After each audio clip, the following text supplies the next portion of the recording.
My name is Dr. Lola Gershfeld, and I will walk you through the introduction in training certification in emotional connection. In 2022, the Myers-Briggs Company reported that on average, managers spent 4.3 hours per week on workplace conflicts, which has really increased by 43% since 2008. This wastes valuable time and energy for managers and team members, causing low productivity, low engagement, and more stress. Traditional strategies often fail to repair the team connection essential for collaboration and results. That is why the Gallup reports 49% feeling stressed at work, 17% feeling angry, 21% feeling sad, and 18% feeling lonely at work. John Bowlby, who is the father of attachment theory, said that we are wired for connection. It is part of our survival code, especially with people we depend on. When we feel disconnected, we can't really engage in our work. Our brain longs for that connection. But once we reconnected, we feel a lot safer, we feel calm, and we regain our emotional balance, which helps us to focus on our work. It gives us the confidence we need and gives us a positive sense of self so that we can engage with others. That is what Carl Rogers called it existential living, which is a whole lot more than just dealing with stress. It is about being able to grow, be healthy, and be fully engaged in your own experience and the experience of others. When we are emotionally safe, we can really be flexible, we can adapt to the changes that are happening in our companies, and we can manage stress a lot more effectively. And that is what we want, right? We want employees to experience thriving at work. We want them to feel emotionally safe and connected. And we want them to know they don't have to be stuck in these terrible negative conflicts. And it can only happen if you know how to nurture the relationship, how to recognize when disconnections occur, and have a roadmap, a process, and tools that everybody can use to repair their connection. And that in itself starts to create more security in the relationship. People start to feel safe, and the whole environment becomes nurturing for thriving.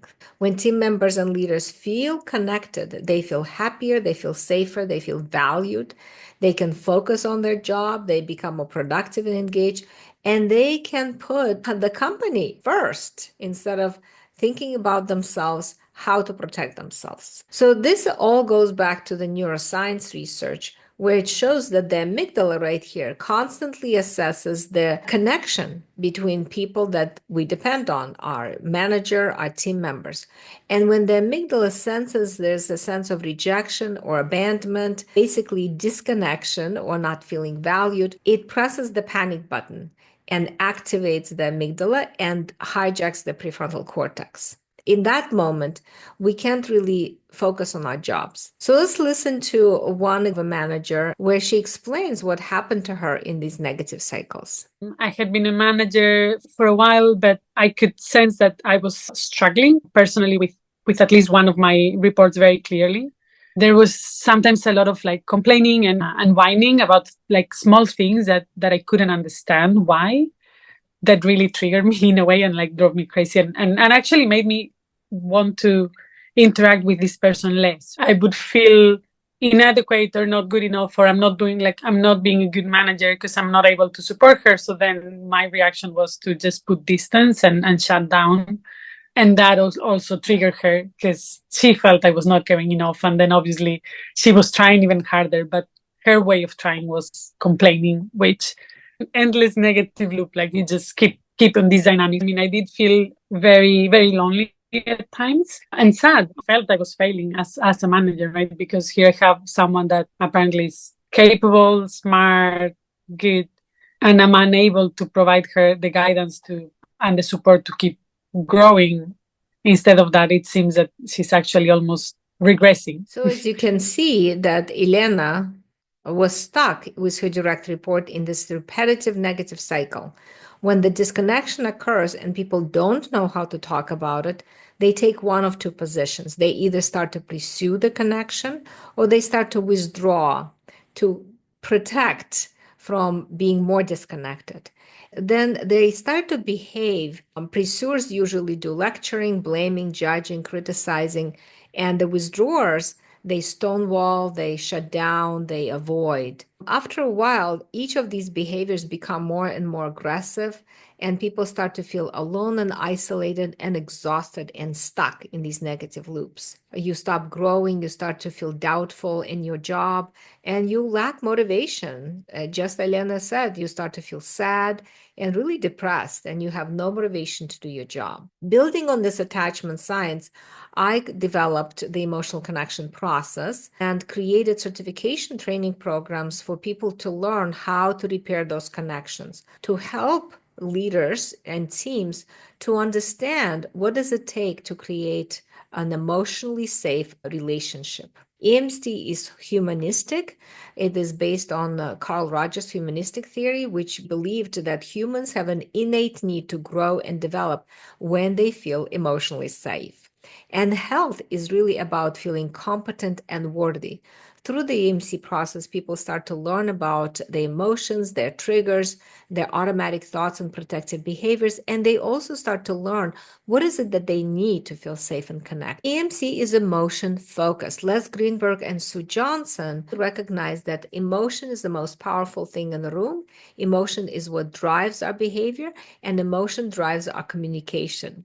So if you think of interaction as a dance, emotion is the music of the dance. Emotion and attachment needs are really key in repairing the connection. So here's Elena again, sharing her experience after the EMC training. We were able to make significant progress and have breakthroughs for both of us on how we react, what we need from the other person to feel supported so that you can do your best work, both her and me.